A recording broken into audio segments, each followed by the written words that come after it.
Good evening, everybody, and welcome again to Cru Singapore's COVID Conversation webinar. We are honored to have you all join us this evening. We are excited to hear from our distinguished speakers this evening. My name is Terence, and allow me to host us for this webinar. We are 5 months into the year 2020, and we have seen already slightly past 5.5 million confirmed cases of COVID-19. And slightly past 350,000 deaths reported globally to WHO. I am sure that we are all concerned and feeling uncertain about the times ahead, locally or even globally, because the impact of COVID-19 is far from over. We hope that tonight's webinar would encourage each one of you as we talk about finding peace when there is no more normal. We are blessed this evening to have two distinguished speakers from Ravi Zacharias International Ministries, or RZIM for short, who will be speaking on tonight's topic. Together with the world and our friends from RZIM, we are saddened by the recent passing of RZIM's founder, Dr. Ravi Zacharias. However, we rejoice that he is now with Jesus, and we are grateful for RZIM's ministry's constant thoughtful reflections and compassionate answers that they would give and that they have always brought to each person's questions, whether is it live in person or even online. Allow me to introduce the speakers for this evening. We have Abdul Murray, who is the speaker and also Senior Vice President of Ravi Zacharias International Ministries. He is the author of 4 books, including his latest book with Dr. Ravi, called Seeing Jesus from the East, a fresh look at history's most influential figure. He is a former Muslim who discovered that the historic Christian faith alone answers the questions of the mind and the longings of the heart. Abdul holds a BA in psychology from the University of Michigan and earned his Juris Doctor from the University of Michigan Law School. As an attorney, he was named several times in Best Lawyers in America and Michigan's super lawyer. Abdul lives in the Detroit, Michigan area with his wife and their 3 children. Tonight, we also have Max Jagannathan. He is the Asia Pacific Regional Director of Ravi Zacharias International Ministries. He leads a team of pioneering apologists, evangelists, and speaks around Asia on how the Christian faith answers the deep questions of life. Max has spoken in banks, businesses, universities, government, political institutions, as well as churches and conferences. He has a passion, he is passionate about the power of the gospel of Jesus Christ to transform lives. He has worked as a lawyer and a political and policy advisor in the Australian National Parliament, including time as an advisor to a senior cabinet minister and as senior social policy advisor to the leader of the Australian opposition. Max was educated at the Australian National University and the University of Oxford. Max lives in Singapore, here with us, with his wife Fiona and their two young children. We are privileged to have them both here with us. Without further ado, we would like to invite Max to take the center stage first as he addresses this topic. Max, would you please? Sure, thanks so much. Just checking that you can hear me okay. Great. Well, it's such a pleasure to be with you all. Obviously, it's been a very difficult season for our team and for our ministry, and so we're really grateful for your prayers. And I'm so blessed to be joined by my close friend and colleague, Abdu. This is a really important topic, not just for this season, but I think always. But what this season has done during this pandemic over these past months is that it's raised a lot of the fault lines, if you like, or the fracture lines in the human heart and the human soul. It's brought them to the surface in a more obvious way. And so we are left with these questions about how we can navigate life in a COVID and post-COVID world when there doesn't seem to be any such thing as normal anymore. As Terence said, I used to be a political advisor, and while I was working in politics, I got really into this old TV show called The West Wing that some of you will be familiar with. And on that show, it's about a fictional American president. And on his desk, there was a small plaque that said, "The sea is so big and my boat is so small." the sea is so big and my boat is so small. I think that's a powerful thing for someone in that kind of a position of influence and power to be able to say, even at the highest heights of status and prestige and power, it still seems like the world is a stormy place, that the sea is big and that there's only so much that we can do. We're all just kind of grappling for survival in so many ways. And at a time like this, with the economic, cultural, medical, physical, geographic impacts of this virus, we are seeing once again that it is stormy out there, and our boats do seem small and the sea does seem really, really big. And so I just want to talk about three things that we need to do and think about doing if we are going to navigate through the rest of this pandemic and into a post-COVID world. And those three things are to navigate instability, to deal with suffering, and to put our hope in something dependable. To navigate instability, to deal with suffering, and to put our hope in something dependable. Navigating instability is a bit of an obvious one now. I mean, we thought that things were stable for so long, but what this virus has shown us is that the stability was really just a facade. And so in many practical and theoretical ways, the stability we thought we had has now come crashing down, and the impacts on our lives are just beginning to be felt, in my view. When you read some of the scholarship and the journalism and the commentary on this, obviously it seems like we might be past the worst of the medical impact and the physical impact of this, at least in the developed world. But the mental ill health, the emotional impact, and certainly the economic impact is very much yet to come.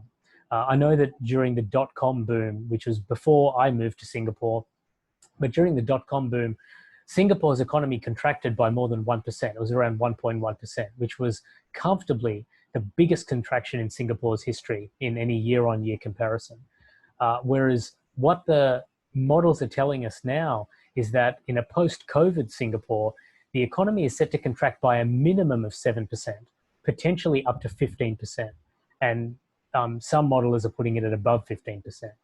That's an enormous contraction for what's a relatively small city in an Asian context, 7-8 million people. For a 7 to 10% contraction is just enormous. So that's just one example of this new instability that we've got. Now, there's a phrase, a metaphor that's used a lot when we're talking about unforeseen events. And it was used to describe 9/11. It was used to describe the two world wars. It was used to describe the global financial crash in 2008. It was used to describe SARS. And it's this concept of the black swan. And of course, the idea behind it is that swans are generally speaking white. And so when you see a black swan, it's quite rare. It's a very unusual thing. You can't pick it. You don't know when it's going to happen. And it's certainly not the norm. It's the exception. Now, interestingly, I grew up in a city in Australia called Perth for most of my life, most of my childhood. And in Perth, for those of you who have been there, there's a ton of swans. In fact, the river that runs through Perth is called the Swan River. But interestingly, every single swan in Perth and in Western Australia is black. We don't have white swans in Perth. And so growing up, I just assumed that all swans were black. And it was very confusing to me. It was actually not until I traveled to Europe in the United Kingdom that I began to see white swans. But I think in these last 3 months, if not in the last 10 years, we've begun to see that the Perth, Western Australian paradigm of thinking is much more accurate, is a much more accurate depiction of where the world is right now. Because nowadays, all the swans are black. There are just black swans everywhere. There's a famous book by Nicholas Nassim Taleb that kind of fleshes out this idea of the black swan. And in it, he makes a lot of insights and I think quite poignant analyses about the increasing volatility in our economic systems, in our political systems, in our cultural systems. And the pandemic is not even playing out any of those. The pandemic came completely out of nowhere. It's a virus, which we were completely unable to pick. So our capacity to understand instability and to navigate through instability is going to be critical if we are going to find peace in a new normal or when there is no new normal. And in that kind of instability, in that kind of a storm, what we ultimately are going to need and what we have always needed is something beyond the storm on which to anchor ourselves. And that's how anchors work. You know, it doesn't really matter how good your anchor is. It doesn't even matter how good your boat is. If the storm is swirling, the storm is swirling and your anchor is completely useless unless and until it is attached to something outside of the storm, either to the seabed or to land. That's the only context in which an anchor will provide any kind of stability in the midst of the instability that a storm brings. And so what we are screaming out for, what all people are screaming out for now, what we have always needed, is some kind of an anchor that transcends the storm, an anchor that sits outside and beyond the storm in which we are at the moment. Now, interestingly, in the Bible, we see in one of the biographies of Jesus, a story about him on a boat with some of his friends in the middle of a pretty bad storm. And they all react in the same way that a lot of people are reacting now. They scramble for some kind of stability amidst the instability that they're trying to navigate through. But ultimately, they can't do anything in and of themselves. They find themselves helpless in dealing with this storm in their own strength.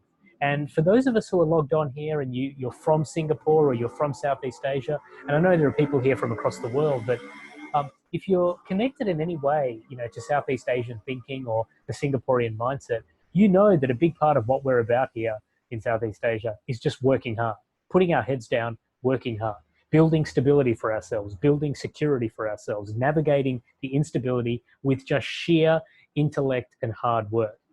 And that's why, education and financial security and all these sorts of things are venerated in our part of the world. We're not the only people that do it, but we probably do it, more enthusiastically than anyone else. But navigating that instability is not going to be done by simply working harder. Just like Jesus's friends found in that story, the beginning of the story anyway. The storm is the storm, and our boats are vulnerable in the midst of the storm. And so to navigate that instability, we need an anchor. The second thing we're going to need to do is deal with suffering. And this has brought on a lot of suffering already, and this pandemic season is not finished yet. And after it, as I said, in the context of economic impact and emotional ill health and mental ill health, there's going to be more suffering. And so we need to find a compelling response to the suffering. And every worldview out there, to its credit, has some kind of a response. There are categories of worldview out there that will tell you that, sure, God's out there, but he doesn't care about your suffering, and you don't really have any moral right or relationship with him to be able to ask him. Other worldviews will tell you that your suffering is your fault. Anyone that's affected by this pandemic or anything adjacent to it has done something, either in this life or a previous life, and that's why they're suffering. Other worldviews will tell you, other categories of worldview will tell you that all this suffering, even this pandemic, COVID-19 suffering, it's all just an illusion. It's because you're too connected. You're too connected to your family member that you lost. You're too connected to your job that's at risk. You're too connected to your friendships. That's why you're struggling without, physical contact with your friends. So you just need to kind of meditate yourself out of this desire and connection. And then, of course, there are the atheistic worldviews that will tell you that actually your suffering, COVID-19 suffering, any kind of suffering, it's all meaningless because life is meaningless. And so all suffering is necessarily meaningless. And so once again, it's not until we look at what the Christian message has to say in the person of Jesus that we see a very, very different, a thoroughly unique response to the suffering. We see a God who actually stepped down into our suffering as a person, went to a cross, took all of that suffering and uncertainty and anxiety onto himself and did away with it and made the way for us to have two incredible things. One is comfort and strength through the suffering. And the second, which Abdul will unpack in a little more depth, is a hope beyond the suffering, a hope of a peace beyond the suffering, something that we can actually tether our lives to and build our lives on, even amidst the new normal, which is no normal at all, even amidst all of the uncertainty. And so those are three things that we need to find to be able to do. We need to navigate the instability, for which we need an anchor. We need to deal with suffering, for which we need a compelling response beyond the suffering. And ultimately, we need some kind of a hope for peace beyond the suffering, something to actually get us through in the middle of it all, in all of that uncertainty. Now, it's interesting, in that story in the Bible that we have of Jesus with his friends, he's actually asleep in the boat, and they have to go and wake him up. And what does he do? He does an incredible thing. First of all, he calms the storm, right? So this is a miracle. This is Jesus Christ himself calming the storm simply by speaking. And then he turns to his friends and he's disappointed, somewhere between disappointed and upset and kind of cranky with these guys because they didn't have faith.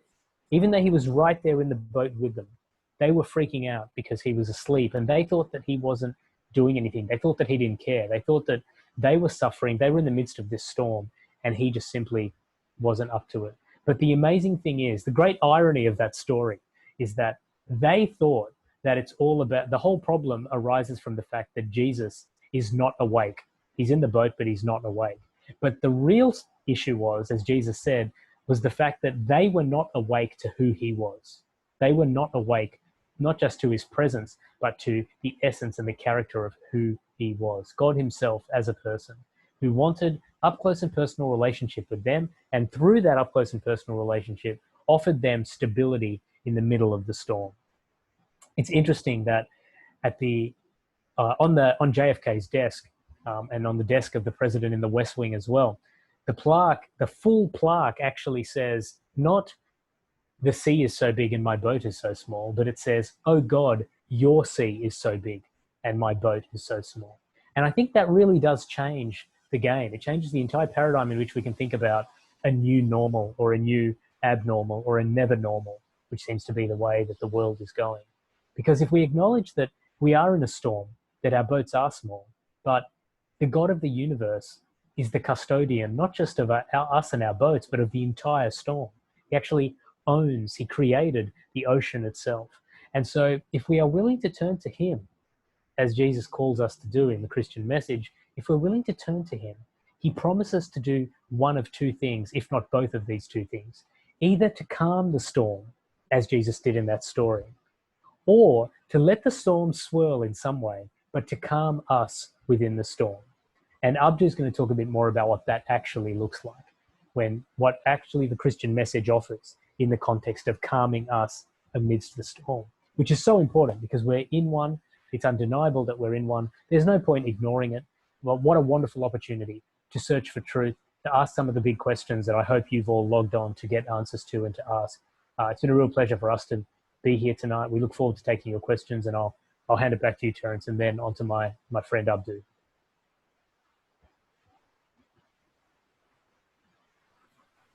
Thank you so much, Max, for sharing with us. I really like what you said about the storm is the storm and our boats are vulnerable. Just reminds me of the Perfect Storm movie that I used to watch.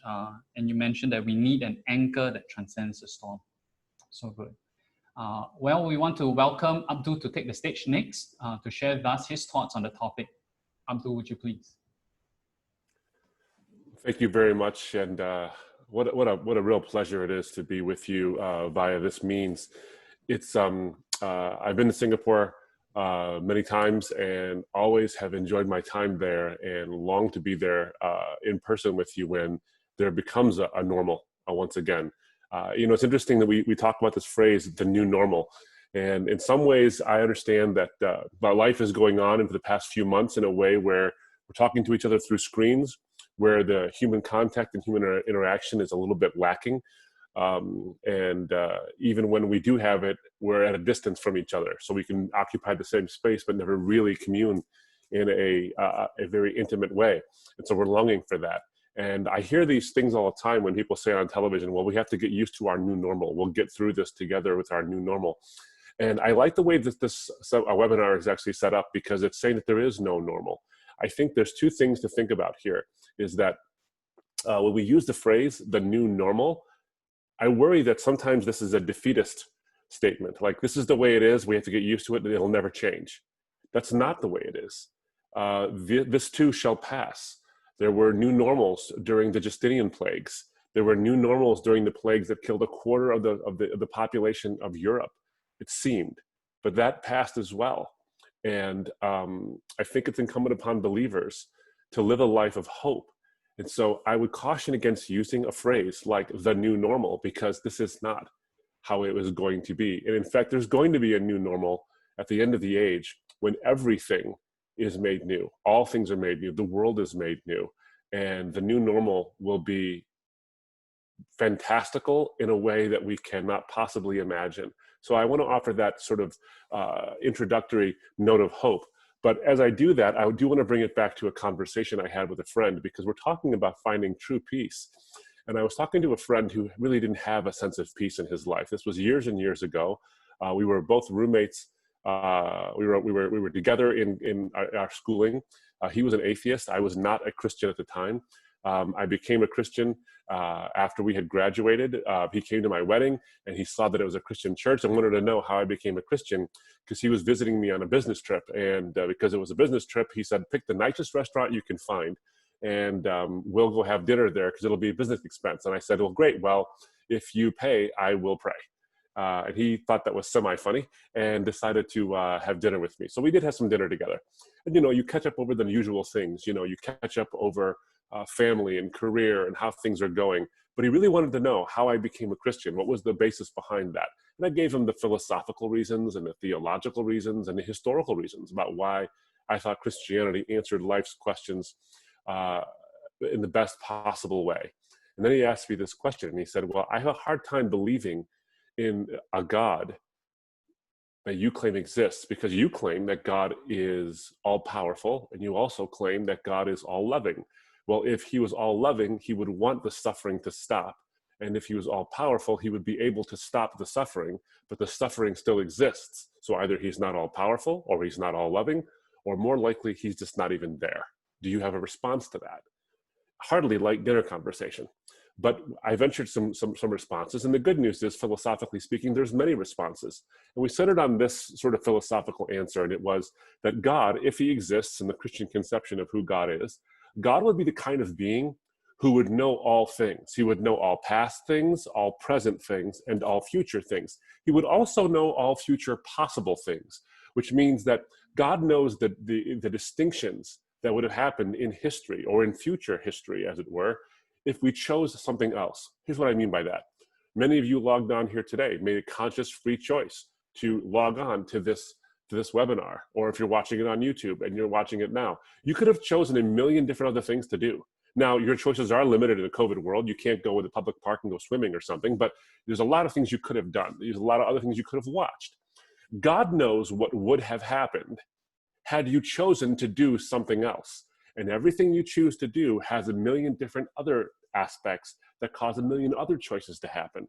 And given that if God knows the entire spider web of that entire future history of the actual and the possible, I asked my friend, isn't it therefore possible that a God who knows all of that could allow, not cause, but could allow some suffering and some instability and some uncertainty to exist for a greater possible good you and I are not capable of understanding right now? And eventually he said yes. He says, but here's my real question. And you see, by this time, we had spoken for quite some time and the coffee was stopped being served because the waitresses wanted us to go home. He looked up from his cold coffee and as a mist gathered before his eyes, because I could tell this was a very important issue, the competition went away from being philosophical and now it became very, very personal. And he said, here's what I want to know. How can you say this God is good and loves me or values me or my mother when he let her die when I was 10? It's the same question. Where is God in a world of suffering? But now it's extremely personal. And so I think as we think about the global issues of COVID-19, we can't forget that what's going on is incredibly personal. Everyone feels not only a global uncertainty, but a personal uncertainty as well. And so we ask ourselves, what does it mean to live in a world where normal seems to be something of days gone by and long past? Or if we've lost loved ones to the illness, or someone's been sick, or even lost, not loved ones in terms of their lives being lost, but in our contact being lost to them, where can we find true peace? Let me suggest something to you, is that there is no other worldview other than the Christian faith that offers you a true and final definition of what real peace actually means. Every other worldview, I think, gives you a semblance of this, and they're not all false. They can't all be that way. But every other worldview offers you a sense of peace, and it's a conditional sense of peace. It's conditioned on circumstances. And yes, that's true to some degree. But the Christian worldview offers you something that is a peace that goes beyond circumstances.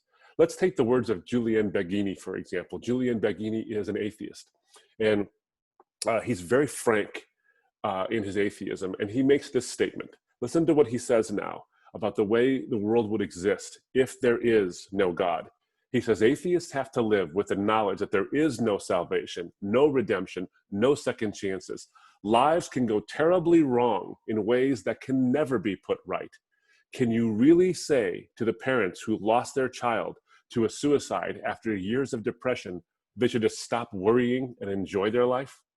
You see, what he was picking on there was this billboard that was being put on the sides of the double-decker buses in London by the British Humanists Association. It said, "There's probably no God. Now stop worrying and enjoy your life." There's probably no God. Now stop worrying and enjoy your life. What a curious and puzzling statement to make. I'm not worried about there probably not being a God, or maybe there's a God, or there is a God. God doesn't scare me in that sense. What a weird thing to say, and it betrays the mind of the person who's saying it more than the mind of the believer. People who are afraid that God might exist, I think, have a very skewed view of who God actually is. But he was saying this, is that if there is no God, there are going to be circumstances in your life that will ruin them. It will ruin your life. And then can you really tell such a person whose life has been ruined, oh, there's probably no God. Now stop worrying and enjoy your life? Well, my life is terrible. My life is uncertain. I've lost someone near and dear to me. So I think in a world where there is no ultimate transcendence, Begini is right.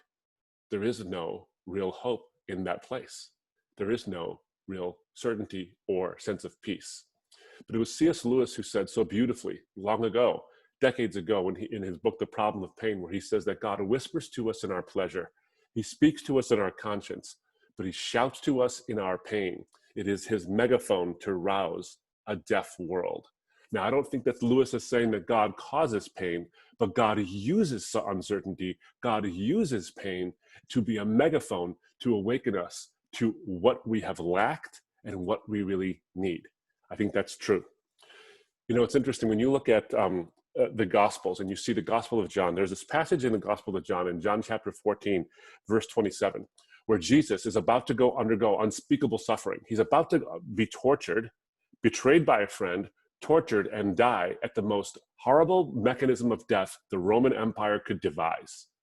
In fact, the word crucifixion has as its root the word crux, which also comes from also is used to discuss the word excruciating, which means out of the cross.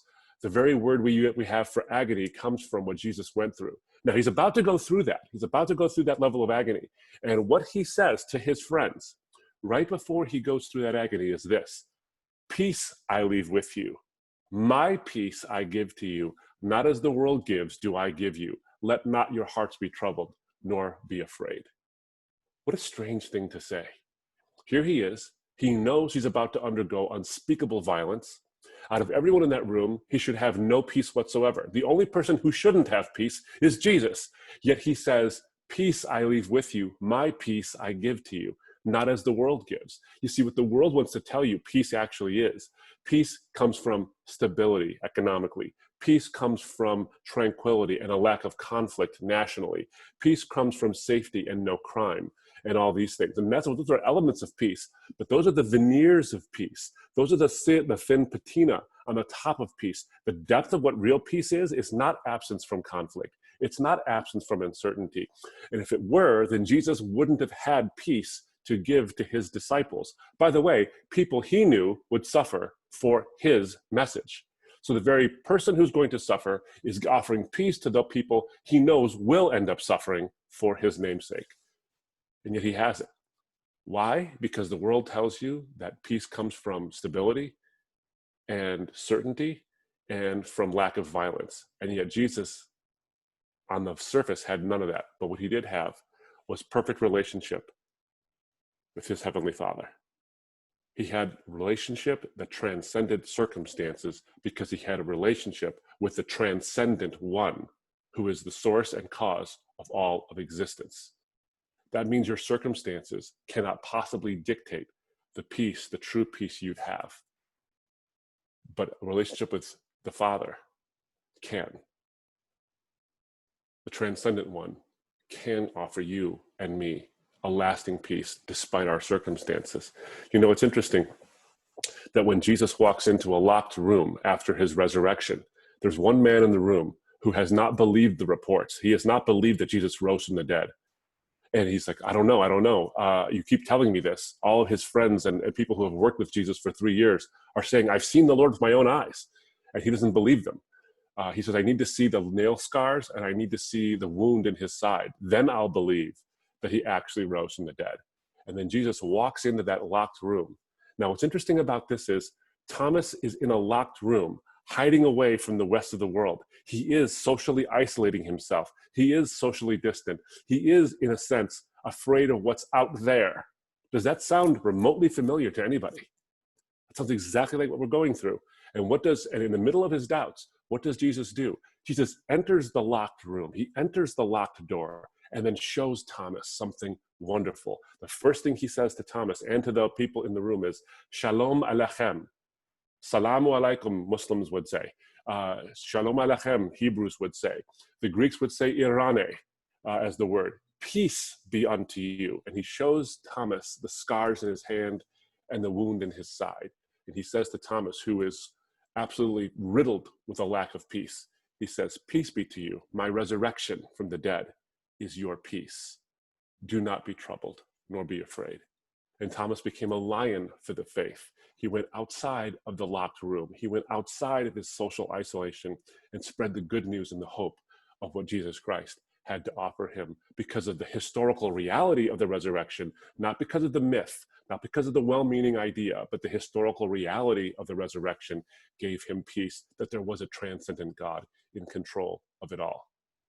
So Jesus walked into his locked, isolated room and showed him something. And I think in the midst of a COVID world, Jesus can walk into our locked, socially isolated rooms and show us something about what peace actually is. So let me quickly race through what I think God can show us through all of this to give us some sense of peace. You know, I remember in the beginning of the year, if you were at a church, your pastor likely said something about the year 2020 being the year of vision, that God would give us a clear vision of what's to happen in the future.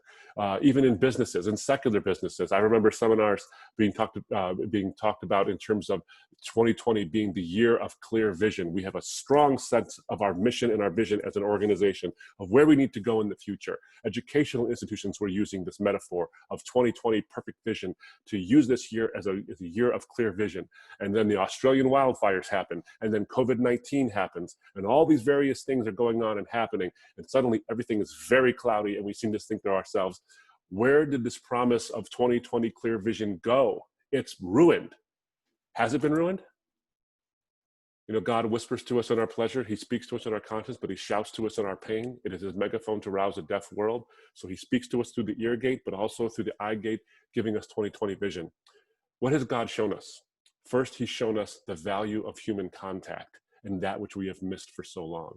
You know, you can recall sitting in a room, can't you, where there's a bunch of people who are younger than age 18, as it were, and they're sitting there on their phones, and they're all in the same room, and they're hanging out together, but none of them are speaking. They're all laughing at the same joke, but they're texting it to each other, or they're sharing it through Instagram, the meme, or the funny joke, or the funny video, and no one's talking.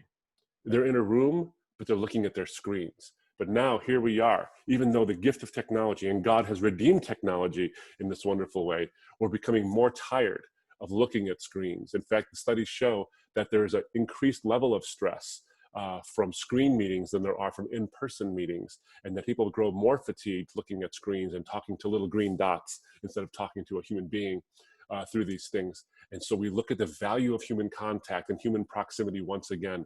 We were made for relationship with God, and God makes us as inherent beings who want relationship with each other. And because we're isolated, now we're seeing the value of that which we took for granted before, but now we long for so much. I remember I had a visitor to my home. My pastor came to my home just to drop something off. And you would have thought Santa Claus himself had come to the house because the kids got so excited and rushed to the door and couldn't wait to see another human at our home.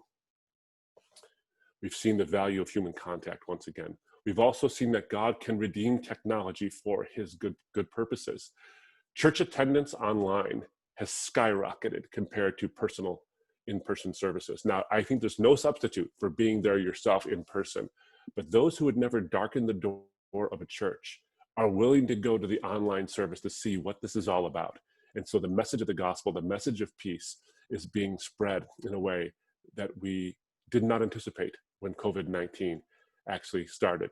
And the third thing God is showing us, I think, through all of this, is that we previously put our faith in things that did not deserve it. What is faith? Faith is not believing something without evidence. Faith is active trust. That's what the word in the Bible actually means. It means active trust. So you don't trust based on no evidence. You trust based on at least some evidence that the object of your trust is worthy of that trust. You know, Christianity has been called a belief that is basically a crutch for weak-minded people who are afraid of death. It's a crutch. It's an emotional crutch. The reality, friends, is that what we've seen through COVID-19 is that everyone has a crutch, whether it's their fame or it's their money or it's their career or it's their sense of purpose or their retirement accounts or what they're going to do when they're done, or they sell their .com business and they make their millions and they live their lives. Everyone has that crutch. It makes the dreariness or the uncertainty of life at least bearable. What COVID-19 has shown us is that all of those crutches are made of a flimsy wood. And yes, Christianity is a crutch. In fact, I would say it's more than a crutch. I would say it's a stretcher. It takes those who are dead and transports them to life, not those who are limping. And so all the things we put our faith in, the money, the career, the education, they're all valuable. But if we use them as our crutch, they're going to splinter and crack under the weight of our lives, unless we have the one in whom, by whom, and through whom we have our being, who can sustain us through all of this. So let me take this and go right back to my friend's question, because he needed an answer. His atheism was a crutch that was crumbling under the weight of his own anguish. And many of us have an uncertainty right now, and that is crushing the weight, that is a crushing weight that is splintering and cracking all the crutches of our lives. There's only one who can be sustaining for all of us. And so here's what I said to my friend. Remember his question? His question was this: how can I know that there is a God who is both good and values my mother and me when he let her die when I was 10? What is the answer? Yes, there's a lot of logical answers to give, but here's what came out of my mouth. And I prayed really quickly, and this is what I said to him. I said, you know, we've been sitting here and you've agreed that God could allow suffering for a greater possible good. If God exists, he could allow suffering for a greater possible good that we don't know about. And he said, yeah. I said, well, that's a nice theory. It's a theory. That's all it is. It doesn't comfort you, does it? He says, no, it doesn't. I said, no, and really it's dry. It's valid, but it's dry. It doesn't really get to the need. I said, but you know what? As a Christian, I can suggest something to you that I don't have just a mere theory, a dry theory to tell me that God could allow suffering for a greater possible good. I have history that tells me that God did allow suffering to happen to his own son for the greatest possible good. On the cross, Jesus pays the penalty that you and I deserve to pay because we have rejected God. And so God sends his only son to pay the penalty that you and I deserve to pay so that we don't have to pay it. And in that, I know that God can use suffering for the greatest possible good there ever was, the salvation of the world. And so God is not unacquainted with suffering. He's not unacquainted with this. He knows what's happening in our lives, and he suffers in a way that shows us that suffering is real, has a purpose, and can accomplish something mighty, including the salvation of the whole world. I said, but one last question you asked me. You said, how can I know that this God values me or my mother? How do you know how valuable anything is? This economy is showing us quite a bit that value fluctuates with need and demand. But I'll tell you this, and supply. But God's infinite supply is there. You know how valuable something is by what you're willing to pay for it. That's how you know how valuable something is. And I said this to him: a blind, pitiless, indifferent universe where there is no God does not value you. You might love the way the universe looks, but the universe does not care about you. But a God who creates that universe, the transcendent one, who in history paid a price for you, can show you how valuable you are. If you know how valuable something is by what you're willing to pay for it, then you can know how valuable you are, because the infinite one paid an infinite price to spend an infinite eternity with you and your mother.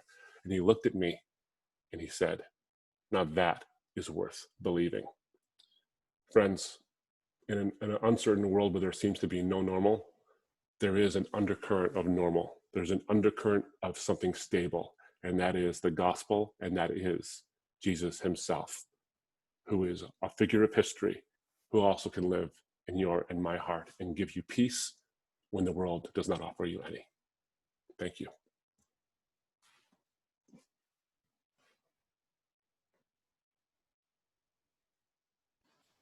Thank you so much, Abdul, for sharing with us and helping us to acknowledge what is so personal to us and sharing your conversation with your friend. Well, I'm going to invite Max back up with us right now. And we want to take the rest of the webinar's time to answer some questions that our participants have about tonight's topic. And I'm sure both of you would provide just insightful answers to those questions. I have the first one that has come in. Maybe Abdul, you could take this first, because you mentioned about how some pastors are addressing the issue of COVID-19.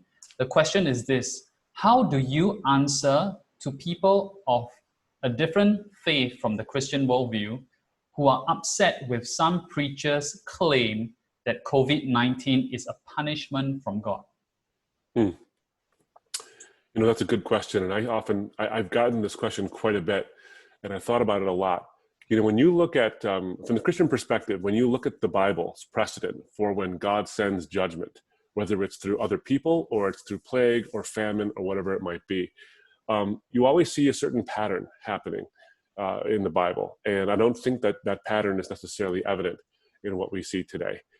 First, you see that there is a warning ahead of time that the judgment is coming for a specific reason, to a specific people, in a specific way. And then you see a fulfillment of that judgment in a specific way, to a specific people, for a specific reason. In other words, the reason why that pattern is given is that God is a God of evidence and order, and he doesn't leave you to guess about what the punishment is. Could you imagine a world in which I had my children, and they were doing certain behavior, some of which was bad, some of which was good. And then I visited upon them some level of punishment to correct them, but also to punish them in some way to show them that their behavior was wrong. And amidst all the bad and the good, I didn't tell them what it was I was punishing them for. And then they received the punishment. And then later, I give them a reward, and I didn't tell them what the reward was for. Now, do they learn something from that? Or what do they do, what psychologists engage in what's called learned helplessness? They have no idea if their actions actually matter or are moral in some way, because they have no real way of knowing if what they're doing is punishment worthy or if it's praiseworthy. And so I think we run very dangerously close to entering in that kind of a situation when we don't have a clear sign from the Lord that this is the reason we're being punished, this is how we're going to be punished, and these are the specific people who are going to be punished. Now, an argument can be made that the Lord has given us over in the New Testament to a judgment because of various things, and that's possible. Here's what I would say, is that whenever someone tells you they know why a specific instance of suffering is happening, whether it's global or it's personal, be skeptical. I'm not saying doubt them 100% and call them a liar. I'm not saying that. What I am saying is be skeptical, because whenever someone asks the question, why would God ... followed by some kind of thought, and then you go to venture as to why God would, you run into speculation, because you're asking a very finite being to crawl into the mind of the infinite and say what he is saying, absent some specific revelation. So what I would say to non-Christians who get angry when Christians are saying this is God's judgment, first I'd say this: there are people who are not Christians who are saying this is God's judgment. So it's not just Christians. But I also would say this, is that offer some level of grace, because they're trying to make sense of the world as they see it. They're trying to make sense of all this, and relying on God's judgment as a way of making sense of it. They could be right, or they could be wrong. What I would say is, don't focus on what God is punishing us for. Perhaps we should focus on what God is showing us through all this, and how he is using this for the good of those who love him, and calling people to himself in the midst of this, because people are asking the big questions now, that suffering is a part of everyone's life on a global scale. We didn't used to ask it, but now we are asking those questions. Oh, thank you. Max, do you have any comments to that question? Just a very brief point, I guess. I mean, I completely agree with what Abdu said. And I think a helpful way to think about it might be, you know, when you're driving along and you see someone who has a flat tire on the side of the road, and they're changing the tire, or they're trying to work out where to get the jack from to lift it up, or whatever it is. Very rarely do people who get a flat tire waste their time thinking about how the tire got flat in the first place. No one really cares. No one really becomes a detective at that point. They just want to get on with their journey. They want to get the car to the mechanic. They want to get a spare tire on. They want to fix it so they can get on with their life. So it's all well and good to speculate. We can all speculate as much as we like. But as Abdu said, you know, there's no real point in finite beings speculating about, you know, things that are relevant to, you know, infinite epistemological issues. So what's more important is how do we get this thing fixed and get on with what we're doing? How do we get the spare tire on? And the message of Jesus offers the response to that, the compelling response, without needing to spend time speculating. Oh, thanks for that. Max, the next question is for you. The question is this: can we discuss about how we can use our respective anchors to navigate through the storms in life? Sorry, could you say that again? How do we use our respective anchors? Yeah. Could you comment about how we can use our respective anchors to navigate through the storms in life? Right. I think, I mean, I'll take that question as meaning we all have anchors, and how does that play out navigating through the storms of life like they are now? And Abdu touched on this really well when he spoke. The real point, the answer to this question is that it begins with our dependence as people. We are all infinitely and ultimately dependent. Everyone's dependent on something. And so independence is actually a bit of a myth. Like, we've built up and venerated this idea of independence over time, and we constantly correlate independence with strength and with resilience and with maturity and with contingency planning and all of these things. But the honest truth, if we look not just back at the last 3 months, but if we look back at our lives, is that no one's really independent. Everyone's dependent on something. To give you an example, if someone says, I'm financially independent, that's all well and good. They might be financially secure and comfortable, but all that means is that they are now dependent on the concept of financial independence. If someone says, I'm emotionally independent, and that's all well and good, but if they build their identity on that, if that's their anchor in the storm, then all they're doing is moving the goalposts. That they might not be emotionally dependent, but they're just dependent now on the concept or the ideal of emotional independence. So you can't really escape, either philosophically or practically, the reality that we are all dependent. Then the question becomes, okay, if we're all dependent, what is there that we can depend on? And I think that's where this question was coming from. We all have our alleged anchors. And the risk is that most of these anchors are in and of themselves not bad things. So obviously, you know, if your anchor is narcotic drugs or alcohol or pornography or something like that, then it's a bit more obvious and it's not so arguable. But for most of us, the anchors that we lean towards are more things like education, personal reputation, friendship, popularity, financial security, our careers, our jobs, our Instagram accounts, our Facebook followers, how many likes we're getting off our last post. These are things that are not in and of themselves evil or problematic, but if they become our anchors, then we are in big, big trouble. Because as this pandemic season is showing us, all of those, you know, so-thought or so-called anchors have proved themselves to be undependable. They all come crumbling down because of the number of black swans that are intrinsically built into all of our systems now. There are no anchors out there that are worthy or that can hold the weight of our identity, our security, our fulfillment. And so that's why the person of Jesus Christ is so thoroughly unique and compelling, but also why, you know, he's the only dependable one. He's the only one that's proven himself trustworthy outside of the storm that actually transcends it. So if we try and navigate through these storms, this new abnormal of storms, with anything but a relationship with the, you know, the one true being who sits outside of the storms and loves us and knows us and cares for us and wants what's best for us, we're setting ourselves up for a fall. And that's why Jesus is unique as an anchor, and anything else we try to anchor to in this world will ultimately fail us sooner or later. Well, thank you. Another question that we have for this evening says,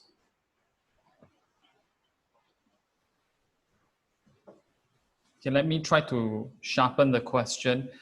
The context of the question is that many professing Christians during COVID-19 are behaving in ways that are not really giving a good testimony. For example, we are supposed to be staying at home during this lockdown period because of the huge spike in infections. So the question is this: how do we balance faith and wisdom during this COVID-19 season? Yeah, would any one of you like to take that first? Abdu, do you want to say a few words? Sure. And I'll add to it. Sure, yeah, absolutely. Well, I think that I really like the way the question sort of ends with the whole idea of how do we balance faith and wisdom. And there is a sense of wisdom in terms of understanding our witness to the outside world.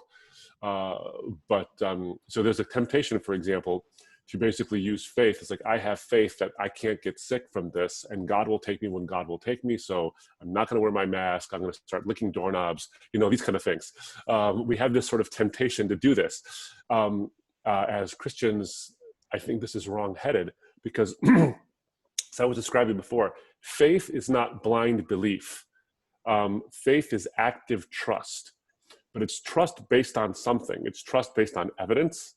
The Lord never asks us to believe something without any evidence to it, but it's also an understanding of the gifts God has given us. And so one of the gifts that God has given us is wisdom. We are higher than the lower animals because we actually have the ability to interact with our world, to use a God-given ability, which is in fact rationality, which is in fact empirical data and understanding that and drawing inferences from it, and then applying our God-given wisdom in our daily lives.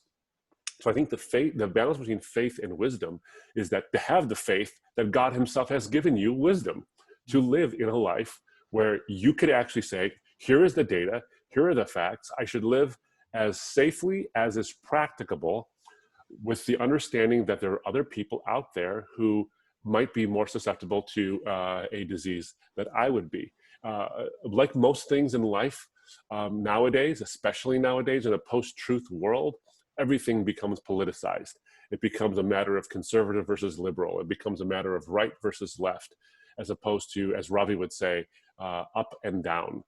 We're concerned with right and left now, and we politicize everything. And so we want to use this as a way to become politically active in some way, despite what the facts might say. So here's what I would say, is that there's a sea of facts out there. There really is. And sometimes my wife and I were commenting yesterday that every time we go to read the facts about COVID, for every expert who says it's terrible and it's going to kill us all, there are experts who say it's almost over and we're exaggerating the thing. And they're just as qualified as each other. And so we wonder, my goodness, where is the truth? And that's where God-given wisdom, but also faith that God will get us through this, couples together.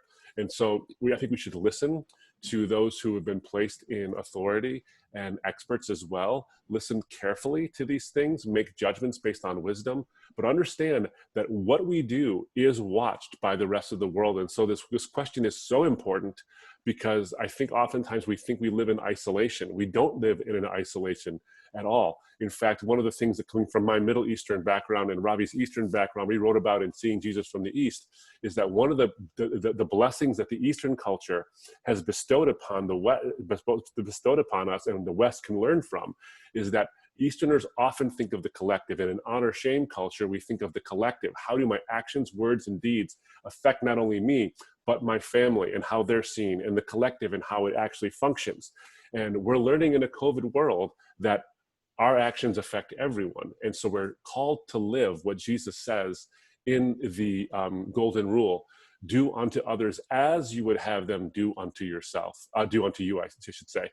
And what Jesus is calling us to is a life that is reflective of how what we do affects other people, but we do things for other people, even if they never respond in kind to us.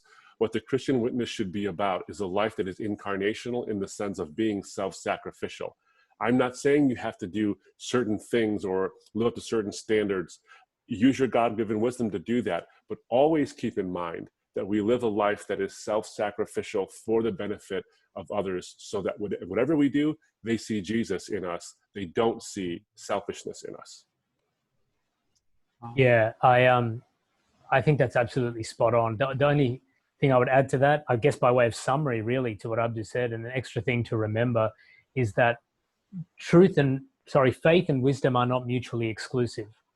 There's not a tension there. Yes, there's a sense in which we have to understand them both and balance them, but there's no tension because ultimate well, faith comes from, the existence of God and the reality of who God is. The object of all true faith culminates in God himself through the person of Jesus Christ. And similarly, all wisdom, God himself, the person of Jesus Christ. So why John refers to him as the truth or the Logos. So they both faith and truth, have God as their centerpiece. He's the ultimate object of faith, and all wisdom emanates from him. So there's no mutual exclusivity there. And so if in the way that we are living, there seems to be a tension emerging, as Abdu touched on, the problem is probably with us, because there shouldn't be a tension. There shouldn't be a tension. The problem is certainly not with God. The problem is probably with us. Yeah, interestingly, Max, you were talking about storms. We are experiencing a storm right now in Singapore. We are. I just had some thunder outside. Yeah, same. Well, here's another question that we'll be privileged if you both could comment about it. It says, what can I say to someone who faces job loss and other effects of COVID-19? Yeah, I mean, it's a very, very good question, and so relevant and so practical. So thank you for that. I mean, anytime anyone is suffering for any given reason, whether it's the apprehension of suffering that's coming, or whether it's emotional suffering, or whether it's actual physical or financial, whatever kind of suffering it might be, we need to see that as an opportunity to show the love in the person of Jesus Christ. And so I think that the answer to the question in a very practical sense really depends on your relationship with them, whether they're a friend or not, what they're like. But I think the first thing I would suggest is, if they're a friend of yours, offer to help them out. Ask them if they need money, if they need food, if they need somewhere to live. Showing the love of Jesus, I think on some instances like this, it should start with the practical. If you're a business owner, offer them a job. If you're not and you have some savings, offer them a loan. Ask them how you can actually help practically. Secondly, emotionally, we can be showing the love of Jesus, to actually just sit with them and listen to the anxieties that they're suffering and the struggles that they're going through, and just being with them and just pouring out the love of Jesus by putting your arm around them and coming alongside them is actually showing the love. Then once I think those things are addressed in some respects, then we have kind of earned the credibility to speak and share the message of Jesus Christ. And a lot of the things that both Abdu and I were talking about in the cross of Jesus, the person of Jesus, how he so compellingly and powerfully addresses human suffering, offers us strength and peace to go through the suffering, offers us a hope beyond the suffering. But I think it's important that we understand, particularly if it's a friend or a family member, that we are called to share that message of hope and to share the beauty and the power of the cross. But we're also called by that very same God to alleviate that suffering, loving our neighbor as ourselves, alleviate it in whatever practical ways we can at the same time. So I hope you don't just answer them propositionally. I hope you first respond to them relationally and out of their practical needs, and then alongside that, you actually share as well, which is exactly what we are ultimately called to do, which is to share the message of Jesus by doing things and also by verbally sharing it as well. Yeah, I would have very little to add to what Max has said. By way of summary, it's exactly right, is that it's not just offering someone a propositional truth that can help to comfort them in the middle of their situation, but it's also offering them practical help. Paul Lee Tan said that a Christian is a mind through which Christ speaks, a heart through which Christ loves, a mind through which Christ thinks, a heart through which Christ loves, a voice through which Christ speaks, and hands through which Christ helps. So in all those areas, if you coalesce all those things together in your reaction to someone who's lost a job, if you use your mind to actually say, how can we address the situation? And you express the truth from your voice out of a heart of love, and it moves you with your hands to help someone find a job, to help find the financial assistance. I think that's very important. It's a matter of doing as well as just sharing. But I think we should resist the temptation. If someone does say, where is your God now that I've lost my job? Or they might say something even a little more pleading, is that where is God in all this? I think the important thing to offer them in terms of the propositional comforts, once you've committed to actually trying to help them through their financial situation, is to ask them a question. It's not so much where is God in the middle of the suffering, is that, as I pointed out in my remarks, what is God showing you through the suffering? I don't think he caused this, but what is he showing you through this? Are there things you can learn that are very, very valuable about your family, about your life, about your commitments, about the busyness you were enmeshed in? Have you learned something about what it means to slow the pace down a bit, and the true source of hope? So don't just answer a question philosophically, but ask them, what is God showing you in the middle of all this? Or is there something that you can learn through all this? And might it be God's divine hand helping you through a tough situation by helping you learn something you otherwise would not have learned had you been distracted by other things? But that practical help is key. Thank you so much, Max and Abdul. Well, time has caught up with us. Thank you for giving us valuable insights to this topic and also encouraging us how we can respond to COVID-19. I have one last question. Allow me to ask a personal one. We've talked a lot about COVID-19, how there's no new normal, and how pain is so personal to us. And I think pain is not unfamiliar to both of you and to the Arzin family during this COVID situation. You have just lost your founder, Dr. Ravi Zacharias. And the last question is this. In light of this loss of dear Dr. Ravi Zacharias during this COVID-19 situation, how are you personally handling this pain and loss in this COVID situation? And could you offer some final words of encouragement to our audience here tonight? Sure. Let me jump in, and Max can sort of wrap it up. I think it's thank you for the question. You know, there's stages of grief, as they say, and it's true. There are stages, and they go in different orders, and they last for different durations. And one of those is a denial or disbelief that the thing has actually happened. And sometimes I think COVID is this way too. We think that, is this really happening? Is this honestly happening? We sort of disbelieve it. But then the realities start to strike into us as well. With Ravi's passing, I often think of, I cannot believe this is happening. You know, Max and I had the blessing of being on Ravi's final international trip. We were in Sri Lanka, the home of the place of Max's birth. And we did a pastor's conference there and spent some time with a dear friend, Louis Giglio, the pastor of Passion City Church. And Ravi's back was hurting him then. And so Ravi was no stranger to pain. And yet he endured it gleefully, not gleefully saying, I love this pain, but he endured with a gleeful life, in the sense that he was looking forward to a release from all pain and all suffering because of the Lord he would serve. Little knowing, as he was experiencing that racking back pain, that it was really a sarcoma that would eventually take his life just a few short months afterward. He preached very much a hope of resurrection. He preached a hope that his glorified body would replace the broken and sunken body that he had to endure with his whole life, and that all of us will have to endure at some point. So how I cope in the midst of this is hope.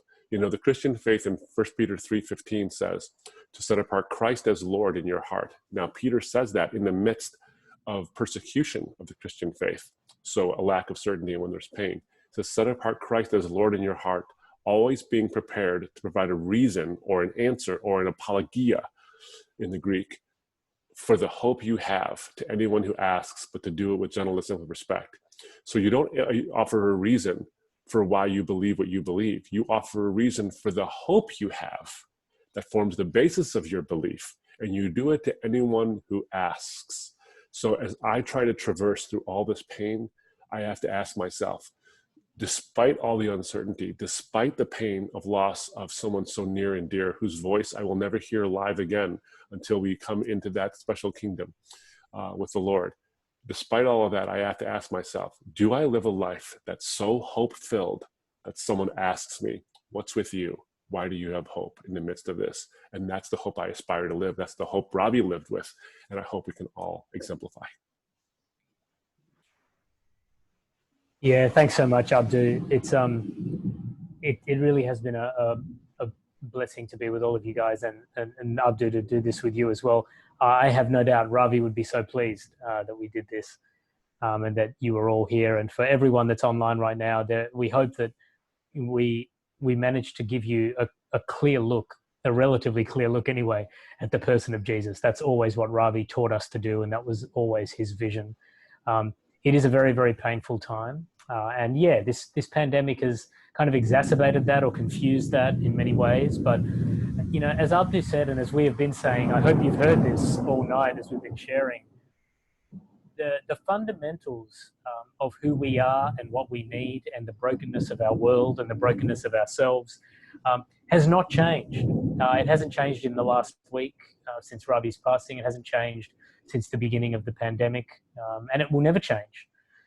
We are fundamentally broken, that our world is fundamentally broken, and that God, in his love and in his grace, reaches out to us in the midst of that brokenness and offers us a pathway through that and out of that. And that's something that distinguishes the Christian message from any other worldview, that it doesn't try and avoid the suffering or the pain. It actually conquers through the suffering. Jesus literally conquered through the suffering. He's a God with scars. I think that's important. It's not just compelling, but it's important for us to remember, especially at a time like this. And, you know, so not just for our team, but for all people at the moment, or all over the world, who are struggling with various kinds of suffering. Most of it related to this pandemic, and a lot of it, you know, like we are dealing with as a team with the loss of Ravi, which is just enormously painful for us, dealing with those sorts of things. The two things that we can always rest on that have been kind of getting us through, I think, if you like, to know that the Lord is on his throne. That God, this is not just a God who's on this throne when things are going fine. He's always on his throne, regardless of how bad things are. He's on his throne. When we lose people that we love, he's on his throne. When we enjoy successes together and laugh together and come alongside each other, he's on his throne. When we're physically distant from each other and that's prevented, he's still on his throne. And so, you know, what Ravi always taught us, and the vision that we continue to carry. Sorry, that was a lot of thunder.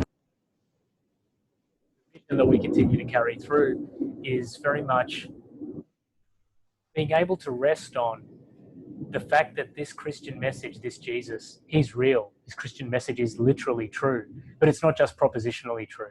It's relationally true as well. And so we can come to know that, and we have done, and we encourage anyone that's on this call who maybe hasn't taken that step yet or is exploring it, to continue to investigate, to take that step, to not let time pass, to not waste time, to step into that relationship with Jesus. That's what we do as a team. We've always done it since Ravi started this ministry, you know, some 37, 38 years ago. And God willing, that's exactly what we'll continue to do. So please just know that. It's been our pleasure to be here with you guys.